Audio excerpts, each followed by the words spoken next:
Hey folks, JD here, and today I just wanted to have another little look at the Hubsan Zino Follow Me or Active Track feature. Now, when I first tried this, it was in our standard field in Bristol, and I gotta say that it was a little bit dodgy, a little bit dicey, because we had very high winds. The quadcopter was finding it quite difficult to hold its level properly, and even though Active Track did work, it was very, well, shuddery, quite dodgy. It wasn't very nice and smooth, but obviously that is to be put down, some of it, to the environmental factors. But I was quite happy that it did work. Now, once you open up the Active Track feature, you draw a box around yourself, you give it a couple of seconds and then click go, and then you should find that Active Track then starts to work. You have to be within a certain distance of the Zino. I believe it's 10 meters, 8 to 10 meters. You can find that information out in the app. It does tell you the distance from your transmitter to your quadcopter, so you can ensure you are the correct distance away. Now, even though it worked, it was a bit stuttery, a bit shuddery, and but mainly I was quite happy that it worked, because there have been so many quadcopters in the past that Active Track and Follow Me hasn't worked correctly. Now, when I went away to Devon, I thought I would take the Zino with me, and I thought that I would give it another little try and see how Active Track would work in a totally separate field. So let's just cut to that now and see exactly how that does. I just wanted to have a little look at the Follow Me function of this particular quadcopter in a totally different location. So I'm still in Devon on my holidays. We're out here in this beautiful field, and I wanted to see exactly how this quad does on the Follow Me function in somewhere completely different. So I'm going to do is I'm going to look for following mode, and the altitude of the quadcopter is, let's take it up a little bit higher. I think that's what it said. It flashed on the screen very quickly. Let me go back and have a little look. If I point that down to me, follow mode, the flying altitude of the aircraft is too low, less than 5 meters. Okay, so let's take her up a little bit higher. Let's alter that gimbal a little bit more, and let's see whether this is now going to work. So following mode, yes, Active Track, understood. Please drag on the screen. So there's a box around me, click go. So here we go. So I'm hoping now that Active Track is going to start to follow me. Now, Active Track is called Active Track in a lot of different, and it can mean two different things. It can mean just go around in a circle and it follows you in a circle, or it also means follow me, where you can walk like I'm doing now, forward, back, left and right, and the quadcopter will follow you. So on some quads, Active Track is just a circular motion, and on others it is the actual Follow Me function.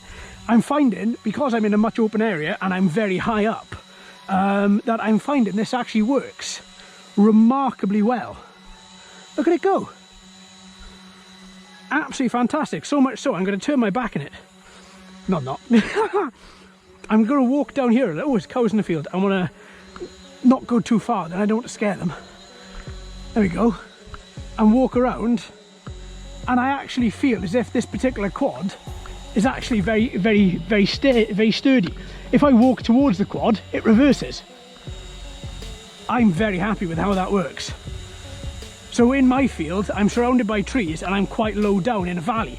Here, I'm really high up. I'm on top of a hill, looking over a load of other hills, and the quad is following me without there being any issue.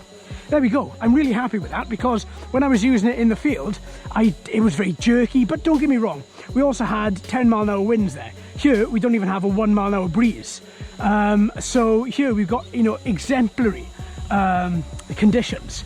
So much so that this quad is, not having any problems whatsoever in following my location. Look at it. It's perfect. Okay, it may be a little bit juddery.